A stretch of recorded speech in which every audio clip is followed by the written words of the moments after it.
வாழ்க வளமுடன். ஓம் நமச்சிவாய. அனைத்து தமிழ் உள்ளங்களுக்கும் வணக்கம். ஜோதிட சாஸ்திரப்படி மேசராசி என்பது முதலாவது ராசியாகும்.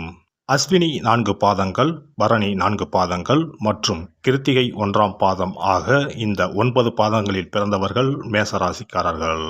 பொதுவாக பூமி, நிலபுலன்கள், வீடு, விவசாய தொழில், ஆள் அதிகாரங்களுடன் மேன்மையாக இவர்கள் இருப்பார்கள். அற்பமான ஆசைகள் இல்லாதவர்களாகவும் வாக்கு வன்மையும் கோப குணமும் முரட்டு சுபாவமும் உடையவர்களாக இருப்பார்கள்.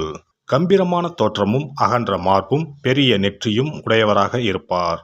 பொன் ஆபரணங்களுடனும் பட்டு வஸ்திரங்களுடனும் இருப்பார்கள். கல்வியில் மிகவும் திறன் பெற்றிருப்பார்கள். மெலிதான இளைத்த சரீரத்துடன் நீண்ட கழுத்து, கை கால்களுடன் இருப்பார்கள். நீண்ட ஆயுளை உடையவர்கள். இந்த ராசியில் பிறந்தவர்கள் மேன்மையான அந்தஸ்தும் கீர்த்தி, புகழ், செல்வாக்கு, சுகம் இவை அனைத்தையும் பெற்றிருப்பார்கள். எதையும் சுயமாக சிந்தித்து முடிவெடுக்க மாட்டார்கள். பிறர் கூறுவதையும் ஏற்றுக்கொள்ள மாட்டார்கள். இவர்கள் சுயநலவாதிகள். மேச ராசிக்காரர்கள் தனக்கு தவறு என்று பற்றால் அநீதியை எதிர்த்து அப்போதே போராட தயங்க மாட்டார்கள். தமது கருத்தை சொல்ல கூச்சப்பட மாட்டார்கள். இவர்கள் வேகமானவர்கள். புன்னகையுடன் மற்றவர்களுடன் பழகுவார்கள். இவர்கள் சுயநலம் மிக்கவர்கள். தன்னை பற்றியே அதிகம் சிந்திப்பவர்கள். குழந்தை உள்ளம் கொண்டவர்கள். கள்ளம் கபடமற்ற குணம் கொண்டவர்கள். எதையும் நறுக்கென்று சொல்லும் குணம் உடையவர்கள். இந்த ராசிக்காரர்களின் தலையிலோ முகத்திலோ முதுகிலோ மச்சம் அல்லது தழும்பு காணப்படும். மேசராசியில் பிறந்த ஆணுக்கு அகன்ற தோல் பகுதி இருக்கும். மற்றவர்களை விட தன்னால் எந்த காரியத்தையும் சிறப்பாக செய்ய முடியும் என்று உறுதியாக நம்புவார்கள். பணம், புகழ் இதில் எது வேண்டும் என்று கேட்டால் புகழ்தான் வேண்டும் என்பார்கள்.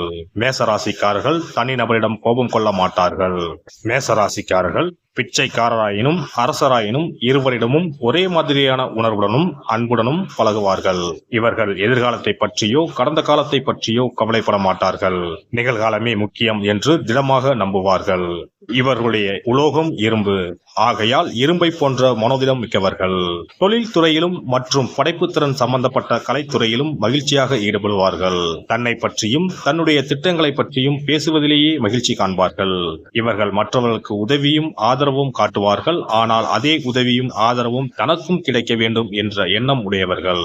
மேச ராசிக்காரர்கள் நேராக கண்ணை பார்த்து நேர்மையுடனும் நம்பிக்கையுடனும் பேசும் குணம் உள்ளவர்கள். பொதுவாக நேர்மையான வழியில் நடப்பவர்கள். ஒளிவு மறைவில்லாத பேச்சும் நேர்மையான குணமும் இவர்களின் சிறப்பு அம்சமாகும். முரட்டுத்தனமான நபர்களை எளிதில் எதிர்கொள்ளும் திறமை வாய்ந்த இந்த ராசிக்காரர்கள் சிறிய உடல் வலியை கூட தாங்கிக் கொள்ள மாட்டார்கள். இவர்கள் தம் வாழ்நாளில் ஏதாவது ஒரு சூழ்நிலையில் முரட்டுத்தனமான செய்கையில் ஈடுபட்டு தலையிலோ முகத்திலோ காயம்பட்டுக் கொள்வார்கள். எல்லாம் நன்மையில்தான் முடியும் என்ற ஆழமான நம்பிக்கை கொண்டிருப்பதால் சிம்மம் மற்றும் தனுசு போன்ற நெருப்பு ராசிகளைப் போல் நாள்பட்ட நீடித்த நோய்களுக்கு ஆளாக மாட்டார்கள். மற்றவர்களை விட தனக்கு அதிகம் தெரியும் என்ற எண்ணமுள்ள இவர்கள் பணிவையும் அடக்கத்தையும் பல தோல்விகளை அனுபவித்த பின்னர்தான் தெரிந்து கொள்வார்கள். மேச ராசிக்காரர்கள் தனக்கு பொன்னும் பொருளும் சொத்தும் சேர்ப்பதை விட மற்றவர்கள் பொருளும் சொத்தும் சேர்க்கவே பெரும்பாலும் பயன்படுவார்கள்.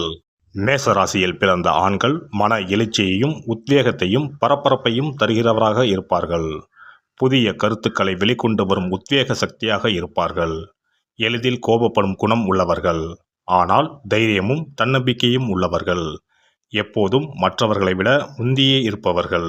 ஒரு சமயத்தில் மிகுந்த பொதுநல நோக்குடன் தனது நேரம், பணம், பொருள், கருணை அனைத்தையும் மற்றவர்களுக்காக புதியவரிடத்திலும் கொட்ட தயாராக இருப்பார்கள்.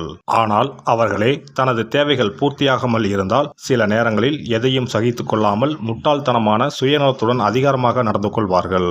காதல் விஷயத்தில் மிகுந்த ஈடுபாட்டுடன் இதுவரை கண்டிராத உண்மை காதல் என்பது போல் நடந்து கொள்வார்கள். இடையிலேயே அக்காதல் முறிய நேர்ந்தால் எல்லா வகையிலும் சீர் செய்ய முயல்வார்கள். முடியவில்லை என்றால் வேறொரு பெண்ணுடன் புதிய காதலை முதல் காதலில் காட்டிய ஈடுபாட்டுடன் தொடர்வார்கள். இவர்கள் உயர்ந்த லட்சியங்களை கொண்டவர்கள். ஆனால் மன உணர்ச்சிகளால் எளிதில் பாதிக்கப்படக்கூடியவராக இருப்பார்கள். உண்மையான காதல் என்று வரும்போது மிகவும் விழிப்புணர்வுடன் கூடிய முழுமையான விசுவாசத்தை கொண்டிருப்பார்கள். அவர்கள் எதிர்பார்க்கும் காதல் உணர்வை நீங்கள் வெளிப்படுத்தவில்லை என்றால் வேறொருவரை தேடிச் செல்லவும் தயங்க மாட்டார்கள். திருமணத்திற்கு பிறகு மனைவி கட்டுப்படுத்துவதை விரும்ப மாட்டார்கள். திருமணம் இவர்களுக்கு சிறை அல்ல. மனைவி கணவனுக்கு கட்டுப்பட்டவள் என்பதே இவர்கள் எண்ணம். ஒரு பெண்ணுடன் காதல் உறவு கொண்டுள்ள போது மற்ற பெண்களோடு எந்த தொடர்பும் கொள்வதும் அவர்களுடைய உண்மை காதல் கொள்கைக்கு மாறானது. மனமாற உணரப்படாத உணர்வு இருப்பது போல் பாசாங்கு செய்ய மாட்டார்கள். தனது கனவு காதலிக்கு ஈடாக அவ்வளவு எளிதில் வேறொரு பெண்ணை தேர்ந்தெடுக்க மாட்டார்கள். உயர்ந்த லட்சியங்களை கொண்டவராக இருந்தாலும் தன்னிடம் எந்த தவறு இல்லை என்று கூறும் அகந்தை உடையவர். மனைவி அல்லாது மற்றொரு பெண்ணுடன் கூடாத நட்பு என்பது இவருடைய நேர்மையான எண்ணத்திற்கு எதிரானது. எதிலும் முதன்மையாக இருக்க வேண்டும் என்ற எண்ணம் உடையவர். எல்லாம் தனது என்ற எண்ணமும் பொறாமை குணமும் உடையவர். பெண்களுக்கு அவர் தர மறுக்கின்ற அனைத்து உரிமைகளும் தனக்கு மட்டும் இருக்க வேண்டும் என்று எண்ணுபவர். இவர் இயல்பாகவே ஒரு போராட்டக்காரர். அதிகாரத்தை எதிர்ப்பதில் விருப்பமும் தான் மற்றவர்களை விட புத்திசாலி என்ற எண்ணமும் கொண்டவர். தன்னுடைய அவசர குணத்தால் பல முறை தவறுகளில் சிக்கிக்கொள்வார். தன்னுடைய கூடுதலான தன்னம்பிக்கைக்கும் அதிகார தோரணைகளுக்கும் இடையில் உள்ள தாழ்வு மனப்பான்மையை ஒத்துக்கொள்ளவே மாட்டார். தான் விரும்புவதையே மற்றவரும் விரும்ப வேண்டும், தான் வெறுப்பதை மற்றவரும் வெறுக்க வேண்டும் என எண்ணுபவர். தான் காட்டும் அன்பையும் காதலையும் நட்பையும் அப்படியே மற்றவரும் தனக்கு தர வேண்டும் என்று எதிர்பார்ப்பவர். இவருடைய பேச்சிலும் செயலிலும் ஒளிவு மறைவு இல்லை. எதையும் நேரடியாக தெளிவாக பேசிவிடுவார். தேவையற்ற விளையாட்டுகளில் ஈடுபட மாட்டார்கள். எதிலும் நேரடி அணுகுமுறைதான். பெண்கள் அவரிடம் தம் காதலை முதலில் சொல்வது அவரை இழப்பதற்கு சமம். எங்கும் அவர்தான் முதலடி எடுத்து வைக்க வேண்டும். சிறு சண்டைக்கு பின் அவர்தான் முதலில் தன் காதலிடம் மனைவிடம் மன்னிப்பு கேட்பார். தன் காதலி அல்லது மனைவி உடல்நலம் குன்றியோ சோகமாகவோ இருந்தால் கூடவே இருந்து அன்பாக கவனித்துக் கொள்வார். தனது காதலிக்கு மனைவிக்கு தான் உலகம் என்று இருக்க வேண்டும் என்ற எண்ணம் உடையவர். தனது காதலி மனைவி பெண்மைக்குரிய அனைத்து குணங்களையும் கொண்டவளாகவும் அதே சமயம் ஆண்களைப் போல் செயல்படும் பெண்ணாகவும் இருக்க வேண்டும் என நினைப்பவர். திருமணத்திற்கு பின் வீட்டு நிர்வாகம் முழுக்க தன் கட்டுப்பாட்டுக்குள் இருக்க வேண்டும் என எண்ணுபவர். பணம் செலவழிப்பதில் தாராள மனதுடையவர். மிகுந்த செலவாளி. சற்று சுயநலமாகவே இருப்பாரை தவிர கஞ்சத்தனம் உள்ளவர் அல்ல. தனது தொழிலை வேலையை அடிக்கடி மாற்றினாலும் மனைவியை நன்றாகவே கவனித்துக் கொள்வார். பணம் வரும் வழியை நன்றாக தெரிந்து வைத்திருப்பார். ஆனால் சேமிக்கும் பழக்கம் இல்லாதவர். குழந்தைகளின் மேல் கூடுதலான அன்பை செலுத்துபவர். அதன் காரணமாக குழந்தைகளின் எதிர்காலத்தை தான் முடிவெடுக்க வேண்டும் என்று எண்ணுபவர். தந்தை என்ற பொறுப்பை அனுபவித்து செயல்படுவார்.